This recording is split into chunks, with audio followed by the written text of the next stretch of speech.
What I will be covering in this video is a build that unfortunately makes Arc Hunters as a whole irrelevant, taking the main hitters such as Combination Blow and Lethal Current and tuning them into the absolute next level, while still holding key factors of infinite healing, constant invisibility, and amazing single target damage when you come across either a mini boss or a champion. This will be taking advantage of the new exotic class items that you can get in the Dual Destiny mission. If you do not have that mission unlocked, I did make a video on how to unlock it if you need that. I don't have my 2 out of 2 god roll yet, but in this video I will be using my half god roll that I have, and it's still hands down a must-have. The perks that I do feel are the most needed will be Spirit of the Caliban, which states that powered melee final blows cause an ignition. Now let's start off with the subclass to further optimize this build. But real quick, hello, hi, and welcome. My name's Evolution and my house is currently still under construction, as you can see. But if you are interested in knowing more busted builds that can come out of Destiny 2, then please, for me, drop a subscribe. Now let's get into the build. For our super, it will be Golden Gun. This is not needed at all. Pick a super that fits your situation. This is the best single target damage super, of course. So for your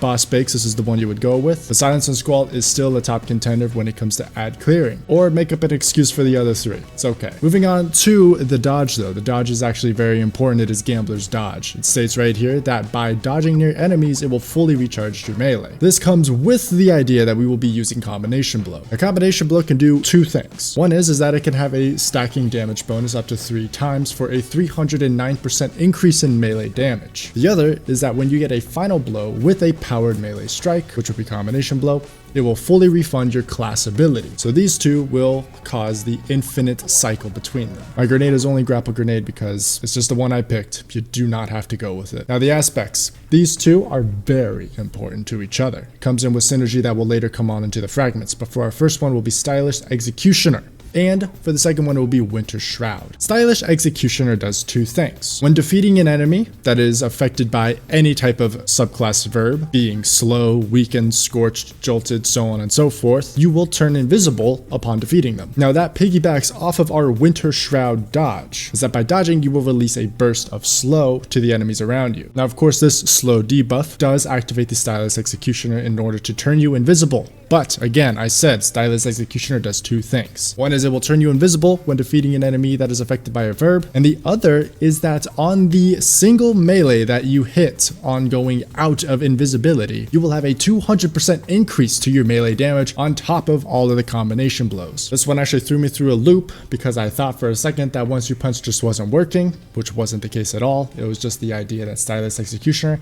has a secret hidden buff to it. A buff that the compendium actually does have recorded though. Melee attacks deal 150% damage increased, as well as it also weakens the enemy, but that part doesn't really matter to me, to be honest. It's just cherry on top. Your melee also weakens enemies. But we got to get back to the fragments here. Now I'm going to address Winter Shroud one more time, and that this applies slow to the enemies. With that in mind, I do recommend you to also have Facet of Courage on. For any light-based abilities, you will do 10% more damage if it's towards an enemy that has a darkness effect on them, ours being slow. Now, also, with the idea that we are using the Caliban's Hands and either Synthoceps or Liar's Handshake for your other exotic perk on your class item, this comes with Ignites to be in the battlefield. So Facet of Ruin, increasing the area of effect of your ignition by a whopping 20%, believe it or not, is actually the meta pick that you should definitely be using. Now for our other 3 fragments, you can have a little bit of flexibility here. I'm just going to show you what I chose, but I don't want to say that these are 2 needed. First up would be Facet of Purpose. With my Solar Super, I will be picking up orbs and it will be granting me restoration. That is just always nice to have on demand if there's just an orb on the ground, of course. Next up would be Facet of Dawn. This is a melee build. I will be getting tons of melee hits. For whenever I need to use my weapon, it will have a 25% damage bonus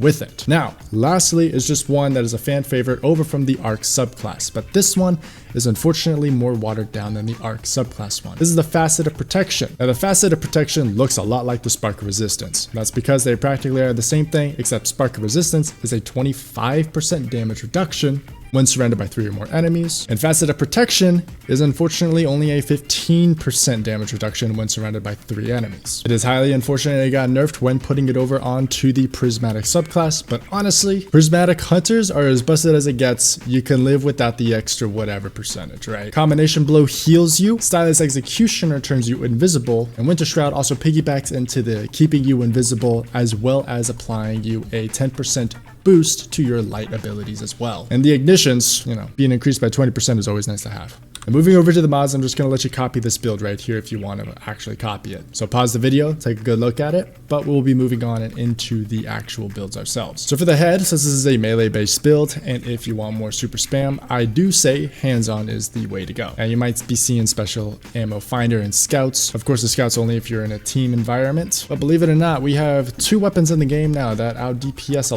lot of our heavy weapons. I'm sure you can guess exactly what they are, but that's the reason why we go with special ammo finders now. On top of finishers though, you do want special ammo finishers. Going over to the hands, or the arms piece, of course, as you can see, heavy-handed is on. This is a melee-based build, so of course we'll be getting melee hits, so of course we'll be getting melee kills, therefore spawning orbs upon all of that. On top of that, by landing damage with our melee, we get some grenade back. Mine, of course, is just a grapple. That's more of just a fun grenade rather than a function grenade, as you could say. Combination blow, I'm told, does not work with the grapple melee, unfortunately. Over on the chest piece, it is just your standard defense mods. It probably will always be that way, to be honest. Now with the orbs that we are spawning from this build, we're gonna have it go directly to our grenade and our health. So here's the thing about combination blow. It does heal you. Not fully though. Recuperation, when it drops an orb off your melee kill, not only will combination blow will heal you, but recuperation will top you off. Stacks on stacks is only because special finisher, which you will not be seeing on this class piece because it's not my god roll and I refuse to masterwork it.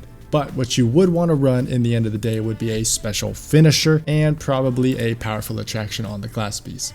If you have the god roll, masterwork it, slap those on there. I will not be doing that for this one because it is not the god roll. I got Caliban and Gerfalcons. Not a bad roll, but they don't synergize together. Now, with this in mind, I do have a class piece with Synthoceps on it. And with Synthoceps, you are able to get just the highest melee stacking damage you can possibly hit. As you can see here, our base damage that we are hitting Carl for is 8,000, right? And then when we stack all of our buffs, get all the timing just right, you can see that I'm hitting Carl for 271,000 damage, which directly correlates to over 3,000% damage increased for the melee alone, which is absolutely nutty stuff. So if you can get yourself a Caliban's hand and Synthoceps or a Liar's Handshake build, then I definitely say go for that. But as of right now, this will be the end of the video. If you have, again, I would really appreciate it if you subscribed, hit that like button, maybe commented below. But that's all for now. Take care and peace.